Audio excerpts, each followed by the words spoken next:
Thank you everyone for coming. It's a real pleasure for me to be back with the Manchester Game Studies Network. So I've sort of been following your work for quite a while, but haven't really been involved recently, so I'm really excited to be here today. So I want to talk a little bit about games in public engagement today, and that's going to be a bit about what public engagement is, or what I understand by it anyway, a bit about what games have to do with it, a little bit about looking into some of the projects that I've worked on, and then I guess a few reflections around where I feel I'm at with my work at the moment. I feel like I always get this sort of reflective moment over Christmas and the start of the new year where I sort of question everything that I do. And I think that's kind of happened while I was writing this talk. So I think I'm kind of starting to see a few things that might change in the near future, which I just want to kind of open up for discussion as well. Importantly, I really want to focus today on making research-inspired or research-led games and on collaborating with researchers. So I'm not talking so much about audiences or evaluation or anything like that, which are obviously really important topics as well, but I've just focused more on the design side today. And I think that's all as a start. So what is this nebulous idea of public engagement? Wasn't quite sure what to put there. I want to start by disentangling this phrase a little bit, and I'm sure a few of you have engaged with this before, maybe a few of you are actually working in public engagement, or if not, you've definitely come across it as something that's, required and a big thing for universities at the moment. So this is the official definition given by the NCCPE, which is the National Coordinating Council for Public Engagement, which is a bit of a mouthful, but they're an umbrella organization sort of really promoting public engagement in higher education institutions. And they've been doing that work for over 10 years now, have a yearly conference, and they're just active in promoting what engagement is. So the definition that they give is about an activity that benefits, that shows the benefits of higher education and research, something about sharing with the public, and they're talking about engagement as a two-way process, okay? And you might find similar versions of this in various kind of guidelines and handbooks that universities have written. And really what it is about opening research up to a wider public, kind of getting away from this idea of the ivory tower, getting people involved in discussions, and really thinking about research that speaks to people and that takes ideas, that kind of engages in mutual benefit. Really importantly, it's not just telling people about research that's happening. So that's kind of where we're at the moment. However, I think there's quite a lot to say about this, and I don't want to make this a talk about the pros and cons and complexities of public engagement. But I think it's just worth flagging up that this is not an easy field. It's not an easy term. So it's in many ways a very institutional approach to engaging communities, people, your neighbors, whoever it might be, in research. It comes from institutions rather than from communities, and I think that's important to bear in mind. There's lots of overlaps with other fields such as science communication or community engagement. And again, depending on which institution you're at, they might formulate those things differently. So just because something is public engagement in one place doesn't mean it's the same in another. And I think there's increasingly some really challenging questions being asked around who actually benefits from this public engagement, because there's there's never just a public, right? There's always specific audiences and groups you're working with. So I'll come back to that later on, but this is just the background to where kind of public engagement is situated in general. So what do games have to do with that? Well, I think in many ways, games are actually quite a natural match for something that talks about public engagement, because games engage, right, broadly speaking, and they work with ideas. They work with making ideas accessible, making ideas exciting. So I think there's a nice link there. But perhaps we should kind of look into that a little bit further. So this is my kind of, pitch, I suppose, for why games are good for public engagement, why they work well in that field. So the three highlights I want to kind of share with you are they are engaging experiences, or ideally they can be and should be. Games can deal with complex ideas, and games allow us to explore player agency. And I think all of these three aspects are really important when we think about sharing and kind of discussing and really kind of working with research in a public arena with people who are not from a research background necessarily. So in terms of engaging experiences, you as people either studying or interested in games are probably familiar with notions such as flow, so this kind of getting really involved in a challenging task, something that inspires you, that really kind of sharpens and increases your skills. There's an element of embodiment that I'm really interested in, so how can we use our body when we play? And that could be, your hands on a computer game, but it can be your whole body as well when you run around and chase people or whatever it might be. There is a whole range of kind of research and discussion around complexity and emergence in games. And I think there's something really special in that a relatively simple and very straightforward, clear set of rules can give rise to incredible complexity in some games. And again, I think this is really helpful for us if we're thinking about complex research issues that we might want to discuss. You can't, give people a 2-hour lecture to explain your research topic if you're in an engagement setting. However, you can create a few rules and then see what happens when people apply those rules and see what dynamics emerge from them. And again, I think this is a really valuable and important part. Finally, there's the whole field of player agency. And again, I don't want to go into the research side of this too much. Again, it's something I think you're familiar with. But the idea that play and games give us agency, give us the ability to act. We're not passive observers, we are active agents when we play. And in terms of what we want to do with research discussions is we want to get people to think, to critique, to question, to share their own ideas. And again, games can bring that element out. They can give people a safe space to experiment in and to perhaps formulate their own ideas and ask questions or take decisions. Or perhaps take decisions and then see what happens and maybe change them later on. So I think there's a real value in all of those when it comes to games.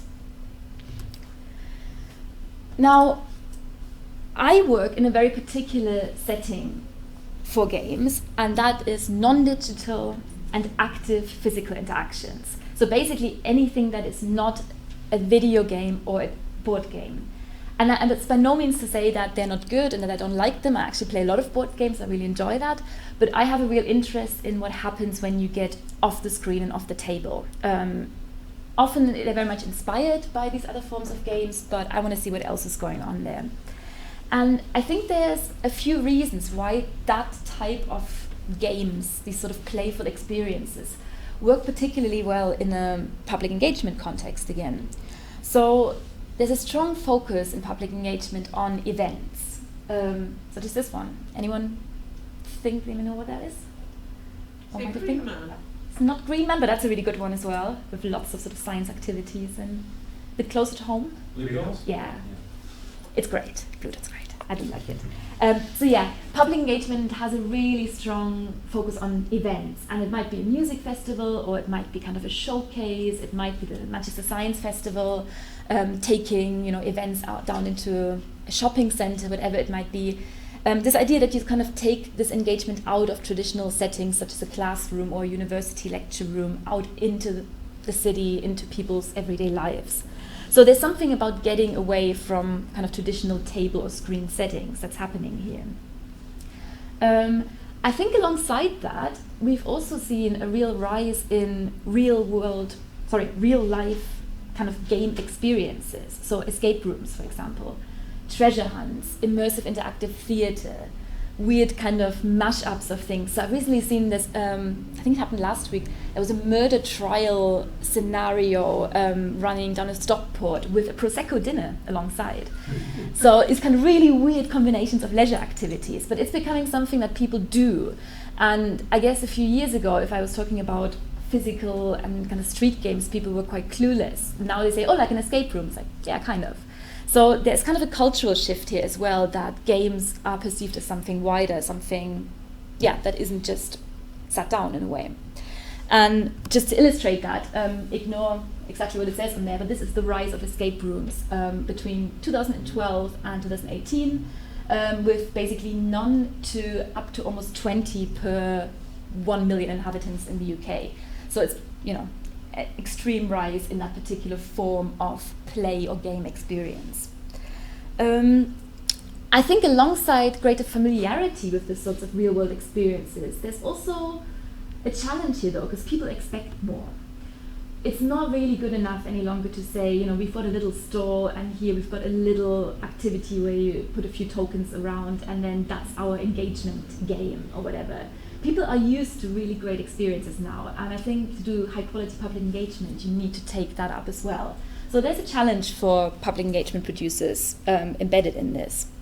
But it also allows you to really go in depth. It allows you to kind of create interactions that maybe start with a game but then lead to much deeper conversations. And I think that's the sort of work that I'm really interested in.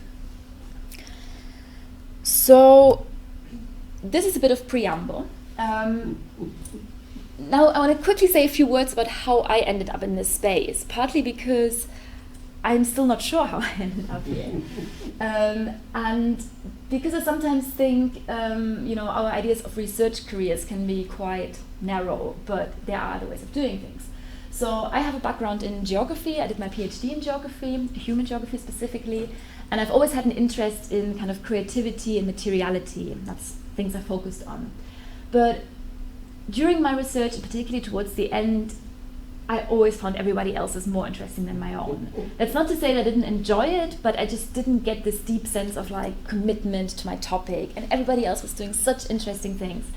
And at one point I realized I really enjoy working with academic ideas, but I don't need to be the researcher. I can do other meaningful, interesting things with them. And that's really where I felt I want to be. Alongside this, I've been making street games for probably about since 2012 now, so about 7, 8 years now. And that started just purely as a kind of a hobby, a passion, getting involved with these immersive, interactive experiences, and then starting to design my own. And for a long time, that was a separate world. And then I got lucky with a couple of projects that brought my research and the play together. So I did some work around playful learning, helped with the creation of a prototype app at one point. And I also had the luck to get invited into a project around immunology with a friend, and they were creating a game at the time. And that was kind of my first jump into the world of public engagement games. And that's how I ended up here, basically. So there are these sort of fringe academic routes to take, and I'm trying to encourage people to explore those if they feel perhaps a little too stuck in their own research route sometimes. So that's just a little career advice on the side. Right, so here are just a couple of examples of my own projects, which I now run under Playfuel Games as a name. So that's my social enterprise that I've created just to bring that all together. 2006, there was a big street game called Downpour, looking at flooding, specifically in a Manchester context. And the big event ran at the Manchester Science Festival, and since then we've had a few kind of spin-offs at various other festivals. Never the same scale, however, as this first one. In 2007, this is a very dark photo, sorry, I worked on a production of Missing, which is an kind of immersive, playful experience for young people looking at issues of youth loneliness. And that was a collaboration with the charity 42nd Street, which some of you may have heard of. So they work with young people in crisis. And they supported a group of young people in a kind of peer research training. So researchers from MMU were quite heavily involved as well, from community work and education. And essentially our little immersive experience at the end was a summary, a kind of synthesis of some of those research insights that the young people had created, but we then used the experience to take it to other places around the country to continue that conversation. So it wasn't really kind of the end result of research, it was more an ongoing conversation. And that was a really interesting, kind of worthwhile piece, which is not perhaps a traditional game, but has a lot of game elements to it. And then my most recent one, which I have some parts of here in the middle, is the data science game, which unfortunately never got a better name. But since the release of the Untitled Goose Game, I don't feel bad about that anymore at all. So you can totally get away with a game with no name. And that was a collaboration with researchers from the Manchester eHealth Research Centre. So a bit of a mouthful. So basically health data science. And I'm going to talk a little bit more about how that came about in just a moment. So as I was putting these together, I just had this little moment of reflection. And I just tried to think about how have those projects sort of, what are the links between those projects? How have they progressed? And what happened? And I realized that, kind of going back to Downpour, that was an event that took 1 hour, so it was a really big kind of time commitment.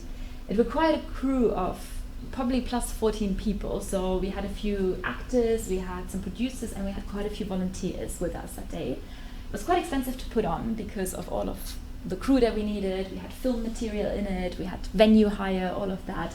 And we managed to share it with about 110 players over the course of 2 days. So it was a very kind of large-scale, in-depth public engagement game. However, the most recent game, the data science one, looks a bit different. So it takes 10 minutes for a run-through. It essentially requires 1 trained facilitator and 2 volunteers who could be trained on the day, and we've managed to do that, so 1 plus 2. The pieces all exist, the stuff's all there. So the money it takes to rerun it is essentially people's time in this case. And we've managed to have over 800 players so far since its creation. It's been going for about 1.5 years, and it is still something that's being used for widening participation. So this isn't really a judgment in terms of one is better than the other, but I've realized in my own work that I've been getting from these really big sort of events a little bit down to something smaller that has perhaps a little more of a versatile angle to it. Perhaps I'm somewhat contradicting myself here in what I said earlier around in-depth engagement. You know, if you look at sort of the time and perhaps the depth of conversation and exploration that you can have. But I think there's place for both, and there's definitely sort of an option to explore those differences. I think the more important difference is actually looking at how the games have been created. And I would argue that Downpour, the flooding game, was very much me as a creative, together with other creative collaborators, working with research ideas, getting input from researchers, kind of chatting to them about what they've done. Whereas more recently, both Missing and the data science one actually are much more around co-creating with researchers. And that's again something I want to reflect on a little bit more in a moment. Okay, so this is sort of a broad kind of background as to my work and what I'm doing. And I thought I'd spend a little bit of time just thinking a little bit through the design process, because I think a lot of you make games as well, or really study games in detail, so I think it might be interesting. And I've also got a few bits that we can try out while I do that. So I guess one of the big challenges is abstraction when it comes to presenting or somehow working with research ideas in a game setting. And this isn't fundamentally different from any other kind of design brief or commission that you might do. But I just found it quite an interesting exercise to go back over where I started and how I ended up with what you can see there.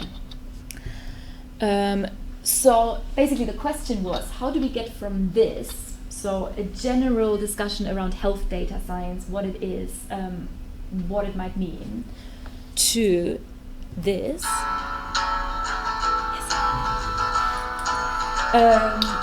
Which is a game based around a fake disease, namely an earworm of this lovely song.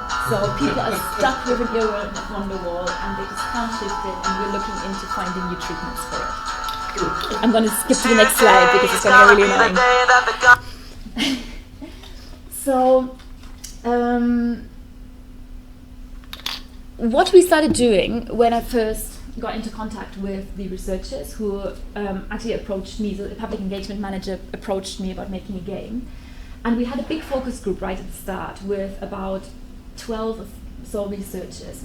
And these are some of the key points that I took out of that discussion. So we talked about what are the questions, what would we want to answer with that game, or what would not answer so much as explore perhaps. So what is data? What is my medical record? What does a data scientist do? So these are quite broad questions, and that was what the researchers wanted out of this project. And they also gave me some reasons why this sort of engagement might be important. So there was a feeling that perhaps people didn't really understand the benefit of health data, that you could sort of see impact on your personal health, but once there's a long-term benefit, it becomes quite unclear. So understanding those benefits. Challenging stereotypes around data, sort of the buzzword versus the evil big data kind of discussion. Something that came up very often was Save the NHS, which is great. So obviously I'd like to contribute to that, even if it's just with a little game. And then these are, I guess, ideas that came out of those discussions that I used as a starting point for the game design. So we don't need to go into detail about them, but ideas of linking, of data sharing, of how, when, and where decisions are being made, concepts of sampling, of probability. So those are kind of the terms that I picked up on from that discussion. And they formed the basis of what we might do. And then the process was very much collaborative with the public engagement manager and one of the researchers who happened to be a game designer, which is wonderful. But also the team more broadly. So we had frequent play tests with both the researchers and with patient forums as well, which was great. And I just want to share a couple of examples of exactly how I translated those big ideas into the game. So the first big question was what's the disease or the condition we might want to work with? Because it was clear that people needed to get invested in the game. You know, there needs to be some urgency, some reason why we have to find this cure. And we had a really long discussion around whether to use a real condition, whether to make up a new one, whether to sort of make one in a fantasy world, such as Harry Potter or something like that, maybe it's an evil spell of some kind. At one point we talked about a fake celebrity who might be experiencing some issues and we have to help him. So it was trying to find ways in which people can connect to whatever's going on in the game, obviously without making it super heavy, because illness is a problematic subject in that sense.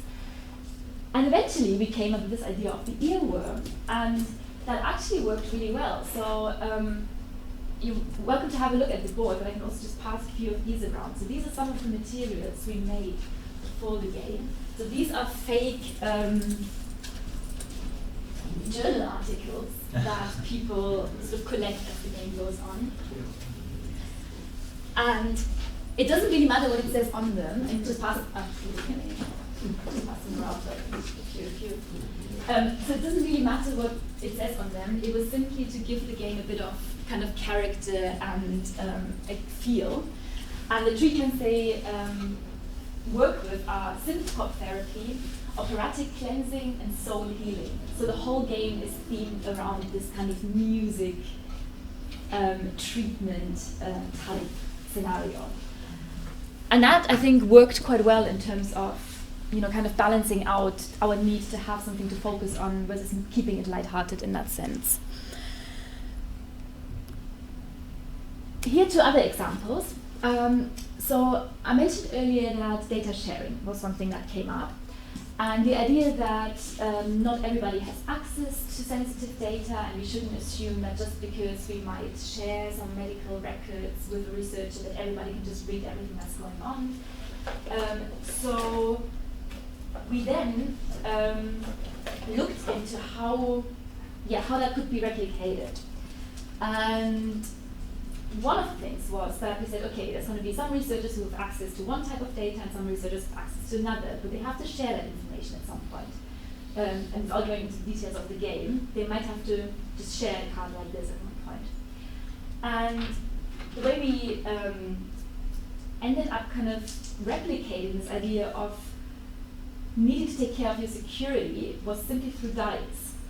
So it could be a danger of a hack attack. If I pass this along to another researcher, if I don't do it securely, this might get hacked. That was sort of the premise here. a hack attack occurs when you roll a 1 or a 2. So you start with a 6-sided die, you have a 1 in 3 chance of a hack attack. And then as the game progresses, people can start to upgrade their dice. So it's a very, very simple way of basically changing the probability of a hack attack happening. Without having to explain anything around probabilities or anything like that. It's simply you spend some of your resources, you upgrade your dice. So that was one way of kind of simulating the idea that if you invest in your security, it'll be better. You'll be less likely to suffer data leakage or whatever it might be. So that's the second example. A third one is around sampling in large data sets. So one of the big discussion points that we talked about was this idea that data is really big, right? And it's really hard to visualize, it's hard to understand what's going on there. And it's also really hard to understand kind of how different sizes of sample might affect our understanding of possible treatments and our choices and so on. And at one point that led us to Bulgarians as data points.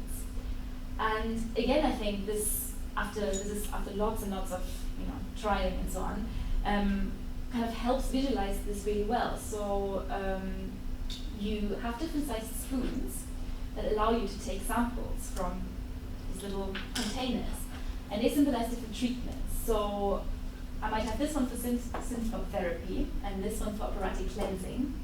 And if I get a small spoon of one,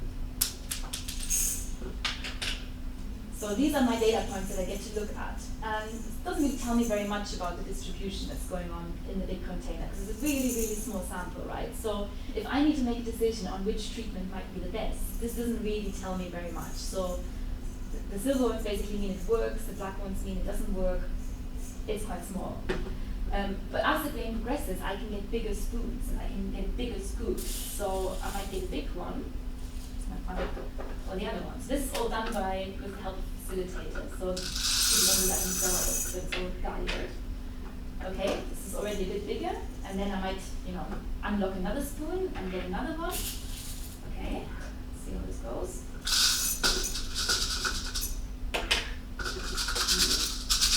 This funnels Nigeria. Something I've noticed.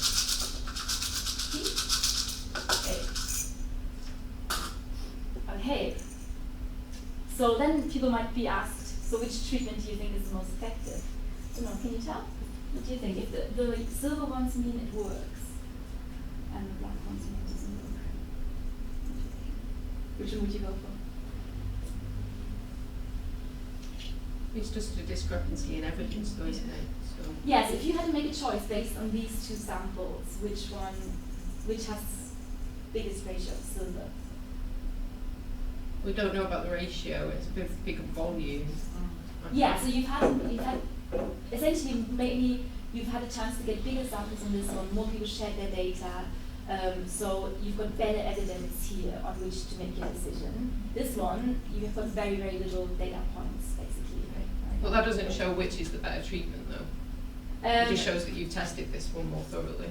So it means you might not be able to tell simply from your sample.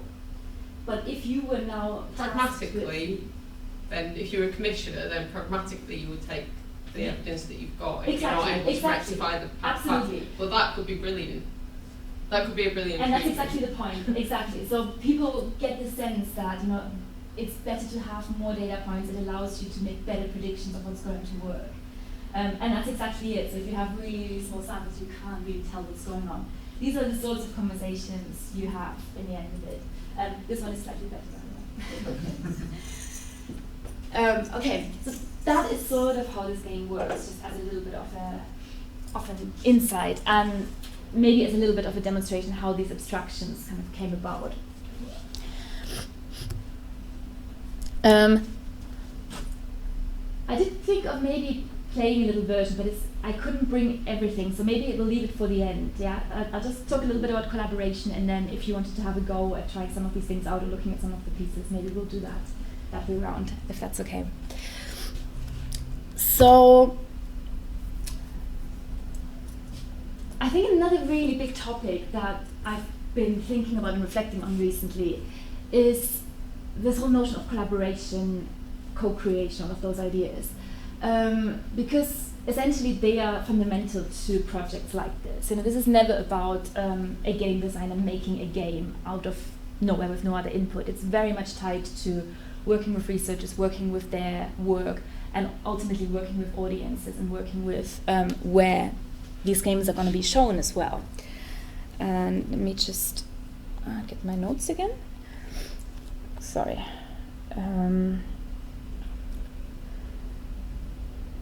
So from the data science perspective, that worked really quite well, because I had really, as I said, really great input from the researchers. I had the great luck to work with a game designer who was embedded in that research group, and also patient groups. And that was really to do with the people who helped me make this.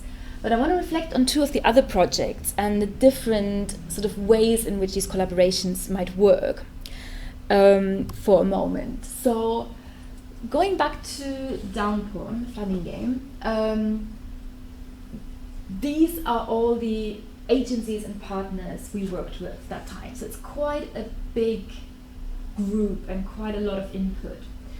And what I felt was that actually having to deal with so many partners meant that you couldn't really work in kind of an in-depth collaboration as well. So it became very much about people giving sort of their input, maybe sharing what they want out of it, and that's sort of where these conversations stopped. There was lots of reasons why it ended up being such a big kind of group of contributors of some ways, because a lot of it's through funding, simply who gave us space, who gave us time, who gave us some money to do it. But ultimately, we as the game designers, in this case it was myself and two filmmakers who also had some game experience, we ended up kind of creating the narratives instead of having to make our own choices as to what we think should be represented. And at the time that worked okay, and it was fine, but I feel increasingly uneasy about that approach. I feel like I shouldn't have been making those calls really. I should support people in making those decisions perhaps. So what has happened since then is that I kind of forged a closer relationship with this lady, Emma Shuttleworth, who is an environmental scientist at the University of Manchester. And I had a chat with her when we were developing Downpour, and she shared a little bit about her work on natural flood management. And that was all fine, but she wasn't involved in the game development. But since then, she's become a really integral part of what's happening. And we're actually starting to reactivate Downpour now after a couple of years, and doing a version that involves her as a researcher actually talking to the players directly. So they get some resources, they make some decisions around what flood protection they want to build, and then they can choose to spend some of their resources to talk to an actual scientist. And that works really, really well because people really enjoy talking to scientists directly. But the fact that it's as part of the game takes off a lot of pressure for people to engage in that conversation. It also means it's sort of not just a standalone interaction on, oh, tell me about your research. People have a reason to speak to her. They want to know which direction to go for, you know, what's the best choice here. And talking to Emma about this, she said it's actually quite an unusual situation where she, as a researcher, as a science researcher, gets a chance to actively be part of a creative experience as well. So she sees it as a way of kind of promoting her own public engagement work in a more creative sense. So there's some really interesting synergies, and I do increasingly feel that those are really important. As much as you need the backing of agencies and people that fund your work and support your work, I feel in terms of actually creating meaningful games, it's those specific partnerships that are much, much stronger. And I feel like I'm sort of reclaiming it now retrospectively as a joint project. Unfortunately, we can't necessarily go back to redo what we've already done, but hopefully there'll be different ways of going forward with that. A different example is Missing, so the Youth Loneliness Project, which had a much tighter development group. So it had the young people, it had the charity, and it had the researchers from MMU, and it was a very small group in that sense. But that showed some really interesting dynamics around how you negotiate those relationships once you have the chance to deepen them. And we presented on this in a couple of conferences actually, specifically around this problem of co-creation between academia, creatives and charities. And I guess the main thought here is that there were lots of different rhythms and expectations that we just weren't fully aware of. So simple things like timelines. So the fact that, in an academic calendar this summer is sort of people off doing other things. But for us, that was prime development time for this particular project. And those were just little observations that we hadn't necessarily factored in right at the start. But beyond that, what was very interesting was how people from different backgrounds manage their kind of input into the project and how they sort of perhaps are protective or open about their ideas. So one of the researchers had beautiful notes and observations on a lot of the work that she'd done with the young people and others. And at one point we asked her whether she could share those notes with us, not to translate them directly into a game or anything like that, but just to get a sense of the research of where we were at. And she was really, really reluctant to do so because she felt she hadn't analyzed them fully. She hadn't, written them up properly. They weren't polished. They weren't kind of ready to be shared. And conversely, we presented a really initial idea of a game at an event, and it was completely different from what it was going to be later on. But the researchers were a bit shocked that that's not finished. Like, why did you bring that here? And it brought out a really different approach into how we developed this experience in the end. And it took a long time to establish that trust. And I think that was something I really learned from that interaction, that ultimately we both sides had to sort of give a lot of advanced trust in each other's processes, but also be somewhat flexible in perhaps navigating and changing them as required. And I think there's a need to kind of curate those relationships. And I guess having a person who can maybe navigate between those or negotiate between those can be really important. So I think it was in a way a much more fruitful and meaningful collaboration, but it came with its own issues, I suppose.